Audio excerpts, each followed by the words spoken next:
For 40 years, the Jewish people drank water from the Be'er in the Midbar. The Be'er was a large boulder that would follow the Jewish people wherever they went. At the death of Miriam, this Be'er suddenly couldn't be found. It hid.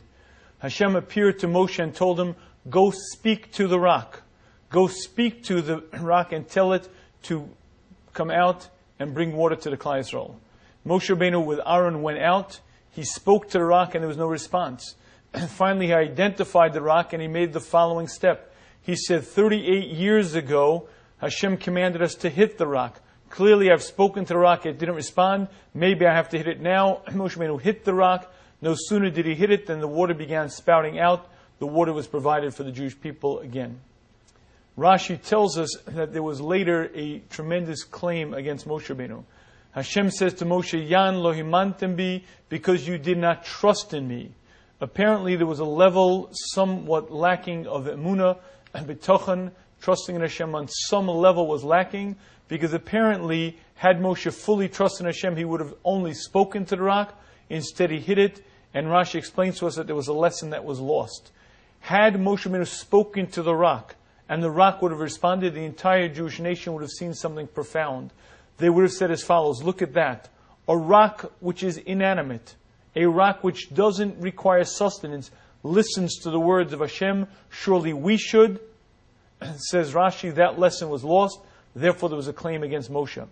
Apparently the lesson that the Jewish nation would have learned was that the rock doesn't require sustenance, doesn't require Hashem feeding it, yet it listens to Hashem. Surely we who require support, we who require a livelihood, surely we should listen to Hashem. That lesson was learned, and therefore there was a complaint against Moshe Rabbeinu. This Rashi is quite difficult to understand, because we're very familiar with the Gemara that tells us that schar mitzvah ba'al maleka, there is no reward for mitzvahs in this world. Meaning to say, if you do a mitzvah in this world, the reward doesn't come to you here, it comes to you in Olam Haba. Therefore, what would have been the Kal V'chomer? Granted, the rock listens to Hashem. What does that have to do with us? Yes, we're more precariously perched than is the rock in the sense that we require sustenance, but that has nothing to do with our doing mitzvahs. The reward for mitzvahs doesn't come for us in this world. Therefore, why should that be a motivating force? Oh, we better listen to Hashem because we require a livelihood, when the reward for doing the mitzvahs is not given in this world. And I believe the answer to this question is based on the Rambam in Hilchos Tshuva. The Rambam explains to us that in fact it is correct. Hashem does not pay back any mitzvah in this world. However, if a Jewish person is serving Hashem, if a person is passionately involved in serving his Creator, Hashem, so to speak, says, it's in my best interest, surely in His best interest, that I should remove all obstacles in His way. Tranquility, peace, sustenance, whatever he needs will be provided for him. Why?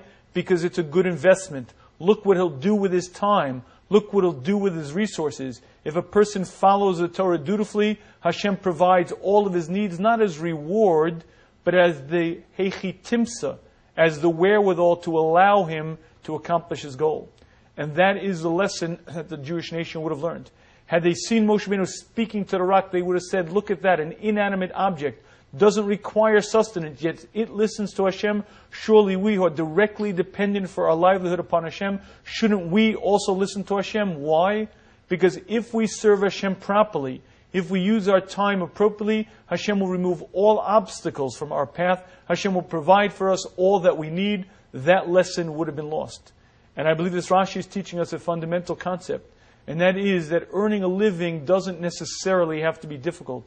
There are various life tests, there are various situations we go through. But if a person passionately follows the Torah ways, it is in Hashem's interest, so to speak, both for Hashem, both for that person, that all the obstacles should be removed. If Hashem says it's a good bet for me to take care of this person's needs because he'll better serve me, he'll dedicate himself more towards learning, towards chesed, towards doing what he should do, then the Rambam guarantees to us that Hashem will remove all obstacles. It's not the payback, it's not the reward, and it's not the motivation for us to do mitzvahs, but being aware of the system can help us better serve Hashem.